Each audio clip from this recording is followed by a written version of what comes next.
শিক্ষার্থীরা সেখানে অবস্থান করছিলাম তাদেরকে আপনারা ট্যাগ লাগাবেন না এবং এটি একটি আন্দোলনের অংশ হিসেবে আপনারা নিয়ে নেবেন। আমরা তারপরেও আমরা নিজের দায়িত্বে আমরা তাদেরকে খোঁজার চেষ্টা করছি এবং তাদের পরিচয় নিয়ে পরবর্তী সময় আমরা তাদের বিরুদ্ধে কিভাবে আমরা তাদের বিরুদ্ধে ব্যবস্থা নিব সেটিও আপনাদেরকে জানিয়ে দেব। আবারও দুঃখ প্রকাশ করছি, একটি অনাকাঙ্ক্ষিত ঘটনা ঘটে গিয়েছে। ট্রেনে আমাদের আন্দোলনরত শিক্ষার্থীরা যখন অবস্থান করছিল রেল লাইনে, এটি 4 দিন আগে থেকে আমাদের ঘোষণা করা ছিল আমাদের কর্মসূচি। হঠাৎ করেই যখন ট্রেনটি চলে আসে সেই অবস্থায় আমাদের রেল লাইনের উপর অবস্থান করছিল 4000 শিক্ষার্থী।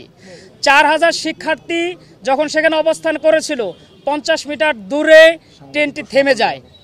আচমকা যখন গতি বাড়িয়ে ট্রেনটি সামনের দিকে এগোতে থাকে, সাধারণ শিক্ষার্থীরা তাদের জীবনের ভয়ে 4 পাশ দিয়ে লাফিয়ে পড়ে যায়।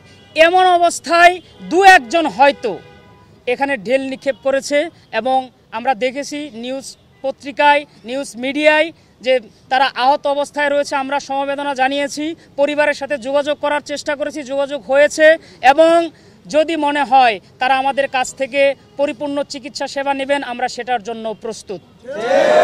এবং এটাও ঘোষণা করে দিচ্ছি, এটা কোনো সন্ত্রাসী সংগঠনের কার্যক্রম নয়। আমরা সাধারণ শিক্ষার্থীরা সেখানে অবস্থান করছিলাম তাদেরকে আপনারা ট্যাগ লাগাবেন না এবং এটি একটি আন্দোলনের অংশ হিসেবে আপনারা নিয়ে নেবেন। আমরা তারপরেও আমরা নিজের দায়িত্বে আমরা তাদেরকে খোঁজার চেষ্টা করছি এবং তাদের পরিচয় নিয়ে পরবর্তী সময় আমরা তাদের বিরুদ্ধে কিভাবে আমরা তাদের বিরুদ্ধে ব্যবস্থা নিব সেটিও আপনাদেরকে জানিয়ে দেব। কর্মসূচির বিষয়ে আবারও আমি রিপিট করছি, আগামী এই প্রেস মিটিংয়ের পর থেকে তিতুমির ঐক্য এবং তিতুমির কলেজের পক্ষ থেকে কোনো কর্মসূচি রাস্তায় থাকছে না। আগামী রিপোর্টের আগ পর্যন্ত আমরা রাস্তায় অবস্থান নেব না, তবে ক্যাম্পাসে অবস্থান নেব। আমাদের কর্মসূচি, আমাদের কাউন্সিলিং এবং সাধারণ ছাত্রছাত্রীদের সচেতনতামূলক কাজ আমাদের অব্যাহত থাকবে।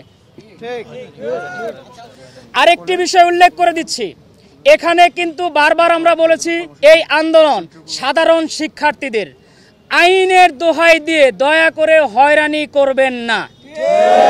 যারা আন্দোলন করেছে প্রত্যেকে সাধারণ শিক্ষার্থী। আপনারা ইনকোয়ারির নামে অথবা আন্দোলনকে একটা যৌক্তিক দাবিকে আপনারা বিপথে নেওয়ার জন্য সাধারণ ছাত্রছাত্রীদেরকে হয়রানি করবেন না। আজ এখন থেকে আমাদের কর্মসূচি স্থগিত ঘোষণা করা হলো।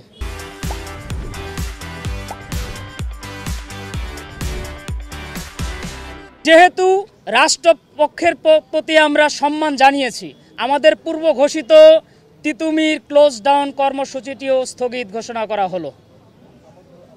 আমি আবারও বলছি, যেহেতু রাষ্ট্রের সাথে আমাদের আলোচনা চলছে, রাষ্ট্রপক্ষের সাথে আলোচনা চলছে, আমরা ক্লাস পরীক্ষা এই সিদ্ধান্ত থেকে আমরা স্থগিত উঠিয়ে নিলাম। ক্লাস পরীক্ষা আগের মতো করেই চলতে পারে।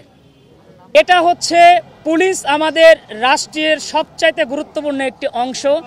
আমরা তাদেরকে রেসপেক্ট করি, তবে রেসপেক্টের জায়গা থেকে এটাই বলবো যে আপনারা জায়গাটা ধরে রাখবেন। এটি একটি ক্যাম্পাস, ছাত্রছাত্রীরা আপনাদেরকে যেন ভয় পেয়ে আপনাদের বিপক্ষে চলে না যায়।